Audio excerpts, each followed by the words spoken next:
স্বাৱলম্বিতাৰ এক নিদৰ্শন দেখুৱাবৰ কাৰণে মই বৰ্তমান উপস্থিত আছো উত্তৰ গুৱাহাটীৰ ৰংমহলত আৰু ৰংমহলৰ এহাল দম্পতীয়ে কণী উৎপাদনৰে সকলোৰে দৃষ্টি আকৰ্ষণ কৰিবলৈ সক্ষম হৈছে। প্ৰথমে এই দৃশ্য দেখুৱাইছো।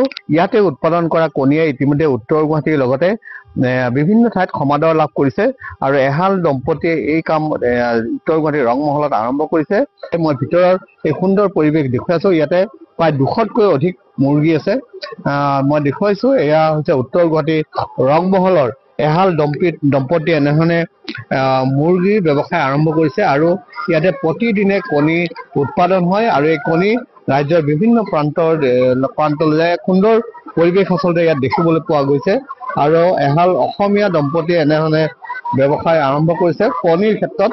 আৰু যিহাল দম্পতীয়ে ব্যৱসায় আৰম্ভ কৰিছে মই তেখেতসকলৰ সৈতেও কথা পাতিবলৈ যত্ন কৰিম। এনেধৰণে মুৰ্গীক আহাৰ দি থকা হৈছে আৰু এই আহাৰ খাবৰ কাৰণে মুৰ্গীয়ে কেনেধৰণে গোট খাইছে মই দেখুৱাইছো।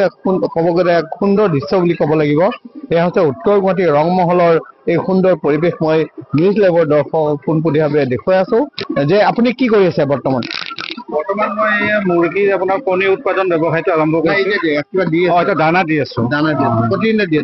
প্ৰতিদিনে দিব লাগিব। আপোনাৰ দিনত সময় আছে, দিব লাগে আপোনাৰ দিনত 3 বাৰ দিব লাগে, নিৰ্দিষ্ট সময় আছে। এইটো খাদ্যটো আনিছে ক'ৰ পৰা? খাদ্যটো আপোনাৰ আদাবাৰীত দোকানত কিনিব পায়। কোম্পানীৰ ৰেডিমেড দানা এইটো। কিমান মুৰ্গী আছে ইয়াত? এতিয়া মোৰ 200 মুৰ্গী আছে। এতিয়া আমি যিটো মুৰ্গী দেখো সেই একে মুৰ্গী নেকি বেলেগ? নাই, এইটো মুৰ্গী আপুনি যিটো দেখিছে সেইটো মুৰ্গী।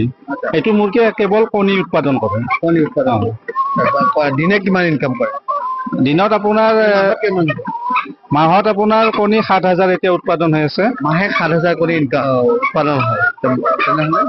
বছৰত আপোনাৰ 84,000, 80,000 পৰা 84,000 কণী আপোনাৰ নিজৰ আপোনাৰ ৰাখাৰ ওপৰত, মেনেজমেণ্টৰ ওপৰত ইয়াৰ উৎপাদনটো আপুনি আহিব। যিমান ভালকৈ ইয়াক দানা পানী খুৱাব, ভালকৈ ৰাখিব, ঔষধ পাতি যোগান ধৰিব, তেনেকৈ উৎপাদনটো বাঢ়িব। গতিকে সুন্দৰ পৰিৱেশ দেখিবলৈ পাইছো। একেবাৰে গোপাল ঠাকুৰে এই পৰিৱেশটো পুনৰ দেখুৱাই আছে। আপুনি এই ব্যৱসায় আৰম্ভ কৰিলে যে কিয়? মই আপোনাৰ এটা নিজৰ যিটো আত্মনিৰ্ভৰশীল আমাৰ এতিয়া হৈছে নিজে উৎপাদন কৰি আমাৰ অসমৰ মুখ্যমন্ত্ৰী কৈ আছে, প্ৰধানমন্ত্ৰীটো আত্মনিৰ্ভৰশীল কথা কয়। আৰু কণীৰ যিটো চাহিদা, আমাৰ মাছ মাংসৰ কণী অসমত যিটো চাহিদা বাহিৰৰ পৰা অহাৰ সেই মানসিকতাটো মোৰ অলপ হৈ মই অনুভৱ কৰি মই এইটোৱে ভাবিলো যে কণীৰ উৎপাদনটো যাতে আমাৰ ইয়াতে উৎপাদন কৰি আমাৰ ইয়াৰে মানুহে উন্নত মানদণ্ডৰ কণীটো খাব পাৰে, যিহেতু বাহিৰৰ কণীবোৰ বাহিৰৰ পৰা আহে।